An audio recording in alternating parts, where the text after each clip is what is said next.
Okay, good morning, ladies and gentlemen. As you already know, this is your US General 5 drawer tool cart with side tray and deep compartment. Today is Sunday. It's early in the morning. We just basically opened up the shop. So we basically waiting for some work to come in at the prior moment. As you already know, I always keep my signature lingering somewhere in the background. My Dunkin' Donuts coffee, as usual. You already know it's time to make the donuts. We're gonna do a little recap from yesterday. Okay, yesterday I put out a video showing how I was basically using the ingersollrand um to install a wheel, and I was talking it down, and basically the Ingersoll, it basically snapped one of my torque sticks. So basically I'm gonna get over here to the side tray. So if you missed that video, okay, this is basically what it did to the torque stick, as you can see. Okay,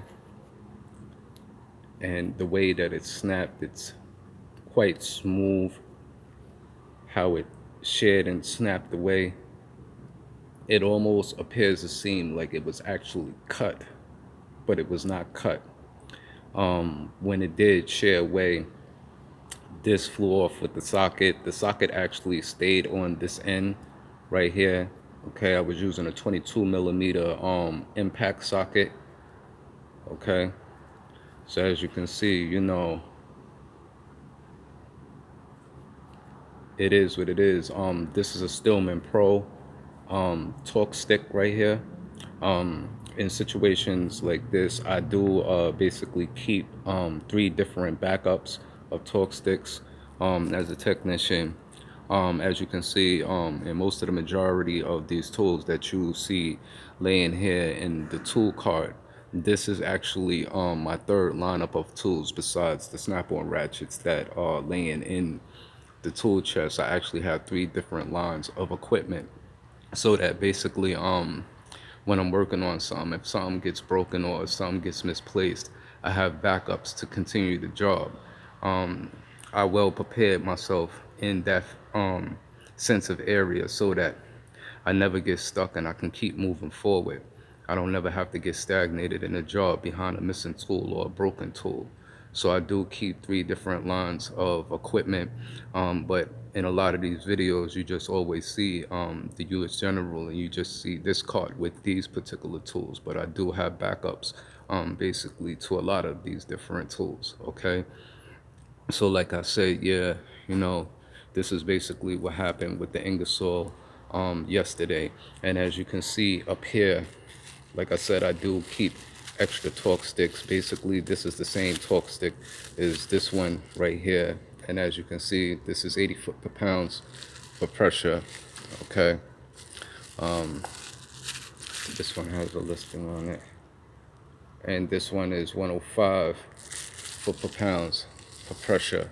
I think this one is missing its tag right here, but I do keep three different lines of torque sticks, like I always say.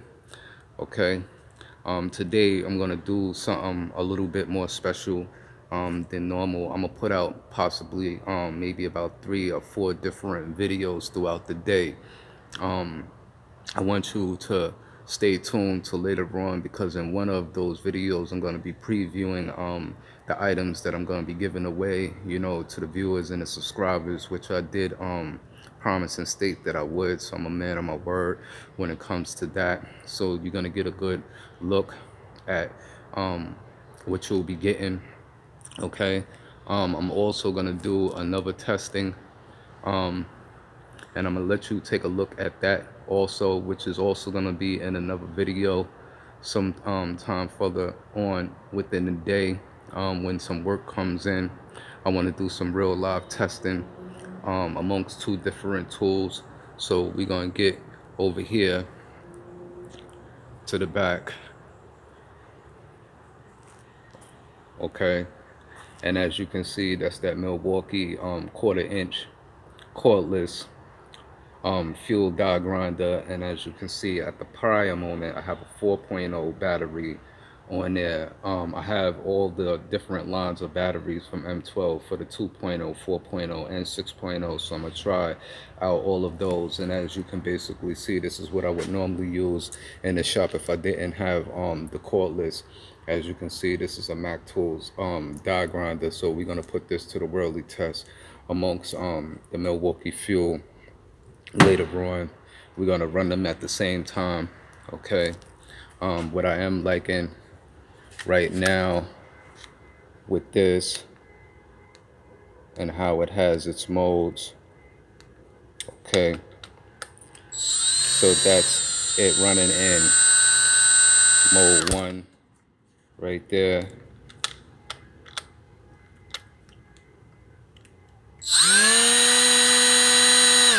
That's mode 2.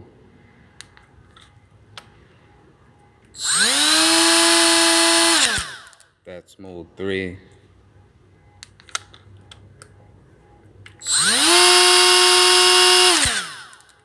And that's mode 4. So yeah, I'm liking the power on this right here. And like I said, as you can see, this is 10,000 RPMs in mode 1. Then you have what is this, 15,000 in mode 2. You have 20,000 in mode 3 and 24,500 in mode 4. Okay, so like I said, yeah, I have all the different line of Milwaukee M12 batteries to go along with this. So we're gonna put these to the test a little bit later on. There's gonna be a separate video for that, so stay tuned for that, and stay tuned for the items that I'm gonna be giving out, you know, to the viewers and the followers.